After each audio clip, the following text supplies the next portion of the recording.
Chapitre 15. Mensonges sur les personnes disparues. Il y aura des mensonges sur les personnes disparues. N'oubliez pas que Satan, votre ennemi, ne veut pas que vous découvriez la vérité. Il veut vous garder dans le noir et vous aveugler. Satan, le dieu de ce monde, a aveuglé l'esprit des incrédules. Ils sont incapables de voir la lumière glorieuse de la bonne nouvelle. Ils ne comprennent pas ce message sur la gloire du Christ, qui est l'image parfaite de Dieu. 2 Corinthiens 4:4 traduction nouvelle vivante. Les dirigeants et les médias souligneront que ce ne sont pas seulement les chrétiens qui ont été capturés. Par conséquent, il ne pourrait pas s'agir de l'enlèvement des chrétiens. Ils diront que certains chrétiens ont été laissés pour compte, et feront référence à des pasteurs, des prédicateurs et des personnes qui allaient à l'église, et qui sont effectivement toujours sur terre avec vous.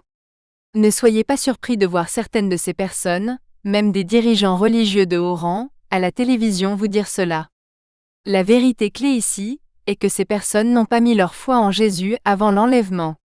Les traditions religieuses, croire en Dieu, aller à l'église, fréquenter une école chrétienne, servir les autres au nom de Jésus et d'autres choses du même genre ne sauvent pas une personne. Vous devez avoir une relation avec Jésus. Ils ne l'ont pas fait, c'est pourquoi ils ont été laissés pour compte. Cette écriture renforce cela. Jésus répond aux pharisiens qui n'aimaient pas que les disciples de Jésus ne suivent pas les traditions. Les pharisiens ne connaissaient pas Dieu et n'avaient pas la foi. Ils savaient seulement comment suivre un certain nombre de règles. Dans ces versets, Jésus est celui qui répond aux pharisiens et aux scribes. Les pharisiens et les scribes lui demandèrent « Pourquoi tes disciples ne suivent-ils pas la tradition des anciens, mais prennent-ils leur repas sans s'être lavé les mains ?»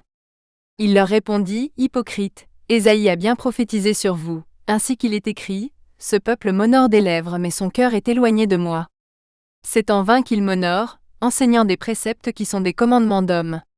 Car vous abandonnez le commandement de Dieu, et vous vous attachez à la tradition des hommes, au lavage des cruches et des coupes, et à beaucoup d'autres choses semblables.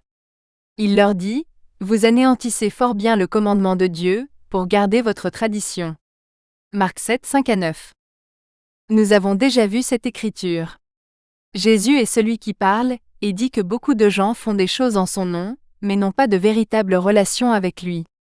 Ils ne lui ont jamais demandé de pardonner leurs péchés, et d'entrer dans leur vie.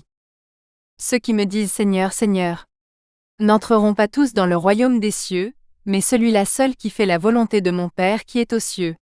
Plusieurs me diront en ce jour-là, Seigneur, Seigneur, n'avons-nous pas prophétisé par ton nom? N'avons-nous pas chassé des démons par ton nom?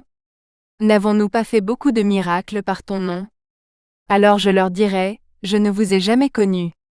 Éloignez-vous de moi, vous qui commettez l'iniquité. Matthieu 7, 21-23. Ces gens peuvent dire qu'ils ont la foi parce qu'ils croient en Dieu. La Bible nous dit que cela ne suffit pas. Vous devez mettre votre foi en Jésus, et en ce qu'il a fait sur la croix pour sauver votre âme. Tu dis avoir la foi, car tu crois qu'il n'y a qu'un seul Dieu. Tant mieux pour toi. Même les démons le croient, et ils tremblent de terreur. Jacques 2, 19 traduction nouvelle vivante. Je ne peux qu'imaginer à quel point certaines de ces personnes se sentiront honteuses et embarrassées. Mais ce n'est pas une excuse pour vous mentir et vous dire qu'ils sont croyants depuis un certain temps, et ne savent pas pourquoi ils ont été laissés pour compte, ou qu'ils ont été laissés pour servir un dessein plus grand de Dieu. Ils ont été laissés pour compte, parce qu'ils n'y croyaient pas vraiment. Ils ont dû faire confiance à leurs œuvres plutôt qu'à la grâce de Dieu. Car c'est par la grâce que vous êtes sauvés, par le moyen de la foi. Et cela ne vient pas de vous, c'est le don de Dieu. Éphésiens 2:8. Mentir ne sert que les desseins de Satan, et ne profite pas à vous et à votre quête de connaissance de Dieu. Ne faites pas confiance à ces personnes, si elles ne sont pas honnêtes avec vous. S'ils s'entretenaient réellement une relation avec Jésus, ils chercheraient la louange de Dieu, et non l'approbation des gens. Pour qu'ils ne vous mentent pas. Car tu n'es pas un vrai juif simplement parce que tu es né de parents juifs, ou parce que tu as subi la circoncision. Non, un vrai juif est celui dont le cœur est droit devant Dieu. Et la vraie circoncision ne consiste pas seulement à obéir à la lettre de la loi. C'est plutôt un changement de cœur, opéré par l'Esprit de Dieu. Et celui qui a un cœur changé recherche la louange de Dieu, et non des hommes. Romains 2, 28-29 traduction nouvelle vivante. Maintenant, peut-être que certaines des personnes qui prétendent être chrétiennes le sont vraiment maintenant. Ils ont peut-être mis leur foi en Jésus, quelques instants après l'enlèvement. C'est peut-être l'événement qui les a aidés à découvrir la vérité. Je sais que l'enlèvement aidera certainement de nombreuses personnes à avoir une foi salvatrice en Jésus. Si tel est le cas, ils devraient vous le dire. Si ce n'est pas le cas, évitez-les et leurs mensonges. Dans cette écriture, nous voyons beaucoup de ces personnes qui connaissent Jésus après l'enlèvement, pendant la période de tribulation. Ils sont au ciel, debout devant Jésus qui est l'agneau. Après cela je regardais et voici, il y avait une grande foule que personne ne pouvait compter de toute nation, de toute tribu, de tout peuple et de toute langue. Ils se tenaient devant le trône et devant l'agneau, vêtus de robes blanches, des palmes à la main. L'un des anciens prit la parole et me dit, « Ceux qui sont revêtus de robes blanches, qui sont-ils et d'où viennent-ils » Je lui dis, « Mon Seigneur, tu le sais. » Il me dit, « Ce sont ceux qui sont venus de la grande souffrance. Ils ont lavé leurs robes, et les ont blanchies dans le sang de l'agneau. » Apocalypse 7, 9, 13 à 14. Vous verrez également dans les informations, que même si la plupart des personnes disparues étaient des chrétiens, il semble que des personnes de toutes sortes de confessions et de croyances aient également disparu. Donc encore une fois, il ne pourrait pas s'agir de l'enlèvement des chrétiens.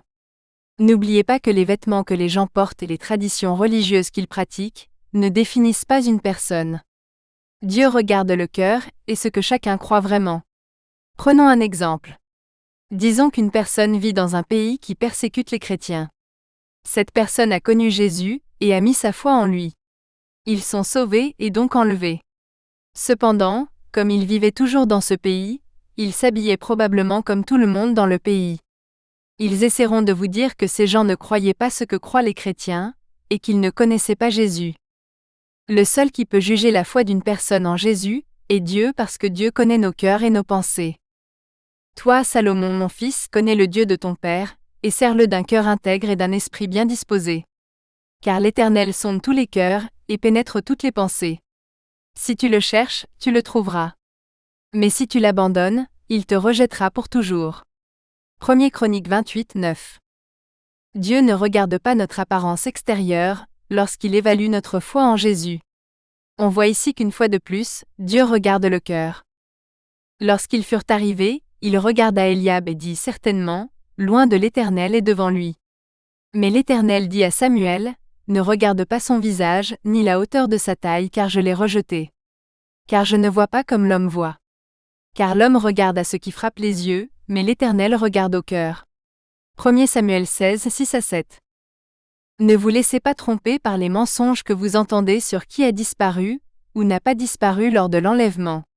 Les gens qui ont placé leur foi en Jésus-Christ parce qu'ils savaient qu'il était mort pour leurs péchés, sont ceux qui ont été enlevés.